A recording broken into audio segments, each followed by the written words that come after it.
6. Setting forth the great vows. Dharmakara addressed the Buddha. I hope that the Blessed One of great benevolence may lend his ear, were I to realize Supreme Body and become a Buddha. My Buddha field would be replete with an immeasurable and unimaginable array of virtues and adornments.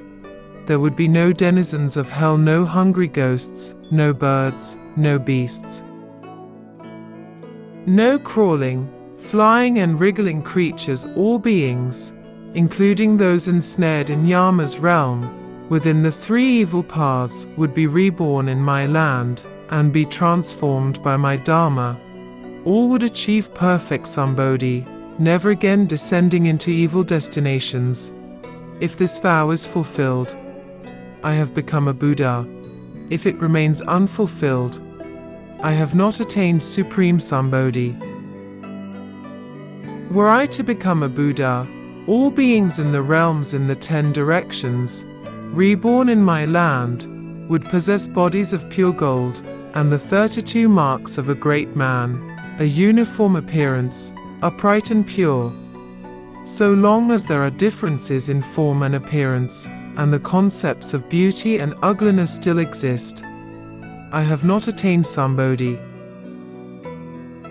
Were I to become a Buddha, beings reborn in my land would be aware of the good and evil actions committed in their past lives over innumerable eons. Every being would possess piercing vision and penetrating hearing, knowing the past, present and future affairs of all in the 10 directions. If this vow is not fulfilled, I have not attained Sambodhi. Were I to become a Buddha, all beings reborn in my land would possess the ability to read the minds of others. If they cannot read the minds of the sentient beings of 1 trillion Buddha lands, then I have not attained Sambodhi. Were I to become a Buddha, all beings reborn in my land would have mastery of supernatural powers and every perfection. If in the duration of a single thought, they cannot travel far and wide throughout 1 trillion Buddha fields, making offerings to all Buddhas, then I have not attained Sambodhi. Were I to become a Buddha, beings reborn in my land would abandon false distinctions and remain serene in every faculty. If they are not guaranteed to achieve complete Sambodhi and realize great Nirvana, then I have not attained Sambodhi. Were I to become a Buddha, my infinite light would shine upon all in the 10 directions and surpass the light of all Buddhas, 1 trillion-fold times brighter than suns and moons. If sentient beings were to see my light, and its rays were to touch their bodies, each without exception would experience peace and happiness, and develop a heart of loving kindness, with a desire to do good and be reborn in my land. If this is not so, I have not attained Sambodhi. Were I to become a Buddha, life would be everlasting. My land would possess a countless number of Sravakas and beings, heavenly and human, all with infinite lifespans, were the sentient beings of the Trikilya to all become Pratika Buddhas. Yet within 100,000 eons, their number could be measured, then I have not attained Sambodhi. Were I to become a Buddha, yet infinite Buddhas of infinite realms in the 10 directions do not extol my name nor praise the qualities of my land, then I have not attained Sambodhi. Were I to become a Buddha, the sentient beings in the 10 directions who hear my name would develop utmost sincerity and resolute faith. Their virtuous roots would be fixed wholly upon and directed toward the desire to be reborn in my land. If even those who have practiced Buddha mindfulness as few as 10 times were not reborn, then I have not attained Sambodhi. This does not apply to those who commit the 5 great misdeeds or slander the true Dharma. Were I to become a Buddha, beings in the 10 directions who hear my name would develop the aspiration to attain Bodhi. They would cultivate spiritual virtues and practice the 6 perfections, resolute and unwavering. They would unceasingly direct their virtuous roots toward the desire to be reborn in my land. Day and night they would fix their minds upon me. When they reach the end of their lives, I shall appear alongside an assembly of bodhisattvas to receive them. Within the span of a split second, they shall be reborn in my land as never transgressing bodhisattvas. If this vow is not fulfilled, I have not attained Sambodhi. Were I to become a Buddha, beings in the 10 directions who hear my name would fasten their minds upon my land and develop the aspiration to attain Bodhi, resolute and unwavering. They would plant virtuous roots and fix their minds upon and direct themselves toward the desire to be reborn in Sukhavati, and all without exception would succeed if those who, in past lives, committed evil deeds, hear my name and immediately repent, and vow to do good in service of the way, and uphold the teachings and the precepts, and desire to be reborn in my land, then, at the end of their lives, they shall never again enter the 3 evil paths. Instead they shall be reborn in my land. If this is not so, then I have not attained Sambodhi. Were I to become a Buddha, there would be no women in my land. If, after hearing my name, obtaining purity of faith and developing a body-mind, women feel loathing and distress in the female form, and desire to be reborn in my land when their end comes, they shall be transformed immediately into male form and be reborn there. Every being in the 10 directions who comes to my land shall be transformed and reborn within a lotus flower in a pond of 7 jewels. If this is not so, then I have not attained Sambodhi. Were I to become a Buddha, beings in the 10 directions who hear my name would become joyous and resolute in faith. They would show reverence and bow before me with purity of mind. They would devote themselves to the way of the Bodhisattva. All heavenly and human beings would pay them homage.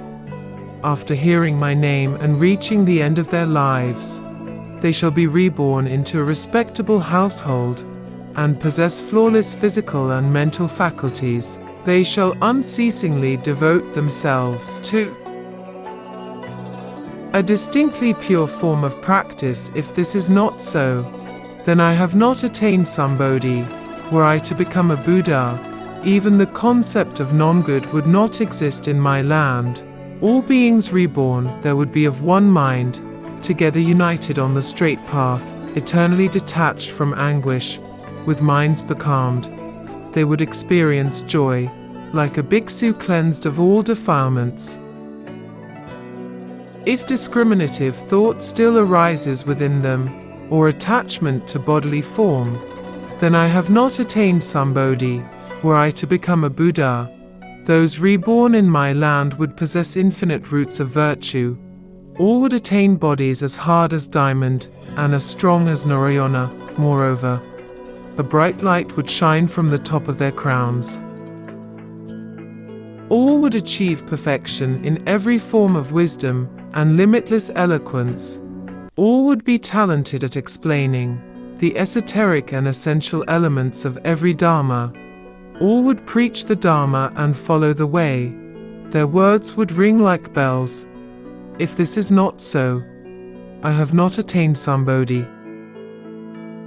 Were I to become a Buddha, beings reborn in my land would ultimately be assured of attaining Buddhahood in a single lifetime, except for those who take on the primal vow, for the sake of all sentient beings, and on the armor of the universal vows, to edify each and every being, so that they develop faithful hearts and cultivate the path to Bodhi, and follow the way of Samantabhadra.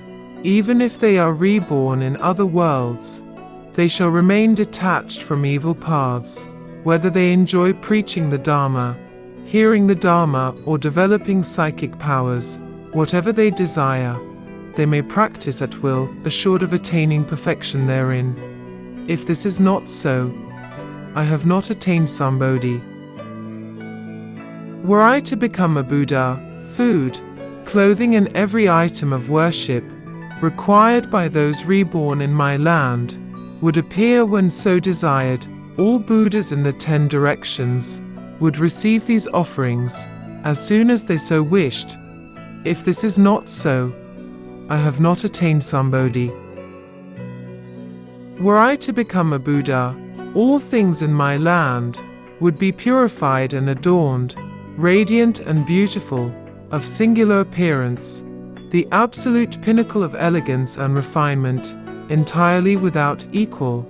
If beings, even though they possess the divine eye, are still capable of distinguishing and enumerating the varieties of beauty and radiance in my land, and describing in full their qualities, then I have not attained Sambodhi. Were I to become a Buddha, there would be an infinite variety of colored trees in my land, standing several hundred or thousand leagues tall, and Bodhimanda trees, 4 million miles in height, from which all bodhisattvas, even those with inferior roots of virtue, would gain perfect understanding. Those wishing to see the adornments of every purified Buddha field would see them within the jeweled trees, like looking in a mirror and seeing their own face. If this is not so, I have not attained Sambodhi.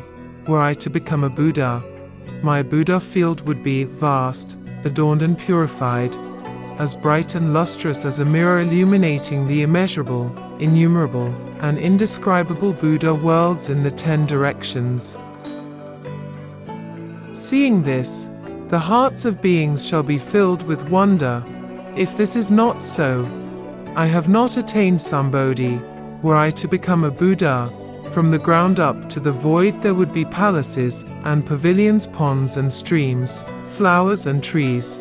All things in my land would be infused with an immeasurably exquisite fragrance, permeating all realms in the 10 directions. All beings who experience this fragrance shall devote themselves to way of the Buddha. If this is not so, I have not attained Sambodhi. Were I to become a Buddha, the great many bodhisattvas of the realms in the 10 directions, upon hearing my name, would attain the purified and liberating samadhi of universal impartiality, as well as every method of profound dharani, remaining within samadhi until they reach the stage of Buddhahood.